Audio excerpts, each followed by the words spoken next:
Hello everyone, అందరూ ఎలా ఉన్నారు? బాగున్నారా? ప్యాన్కి అంటుకోకుండా స్టిక్కీగా లేకుండా చిన్న చిన్న టిప్స్ ఫాలో అవుతూ ఆలుగడ్డ ఫ్రైని సూపర్ టేస్టీగా ఎలా చేయాలో చూద్దామా? ముందుగా ఆలుగడ్డల్ని తొక్క తీసేసి చిన్న చిన్న ముక్కలుగా కట్ చేసి పెట్టుకోనండి. కళాయి పెట్టి అందులో నూనె వేసి నూనె బాగా వేడైన తర్వాత ముందుగా కట్ చేసుకున్న ఉల్లిపాయలు వేయండి. అది కూడా కొంచెం వేగిన తర్వాత తాలింపు గింజలు జీలకర్ర వేసి వేయించండి.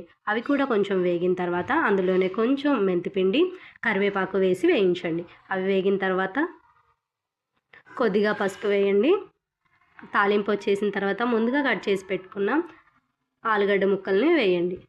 అవన్నీ కలిసిపోయేలా మంచిగా కలపండి. ఫ్రై కర్రీస్ చేసేటప్పుడు ఎప్పుడైనా మూత పెట్టొద్దండి. మూత పెట్టుకోకుండానే కర్రీస్ చేయాలి. అప్పుడైతేనే మంచిగా పొడి పొడిలాడుతూ వస్తాయి. కొంచెం టేస్ట్కి సరిపడా ఉప్పు వేసి మంచిగా మిక్స్ చేయండి. చూడండి, నేనైతే మూత పెట్టట్లేదు. మూత పెట్టకుండానే చేయాలి అన్నమాట కర్రీసే, ఫ్రై కర్రీస్ ఎప్పుడైనా. కొంచెం అల్లం పేస్ట్ వేసి మళ్ళీ తిప్పండి. ఊరికే కదపకండి, మొత్తం స్టిక్కీగా అయిపోతుంది. అందులోనే టేస్ట్కి సరిపడా కారం ఉప్పు యాడ్ చేయండి. మంచిగా కలపండి. ఎప్పుడైనా అడుగు నుంచి కలపాలండి కర్రీస్. ఫ్రై కర్రీస్ ఎప్పుడైనా అడుగు నుంచి కలపండి. అప్పుడైతేనే మంచిగా విరిగిపోకుండా ముక్క సాఫ్ట్గా కుక్ అవుతుంది. కొంచెం కొత్తిమీర, కొంచెం ధనియాల పొడి వేయండి, టేస్ట్ బాగుంటుంది.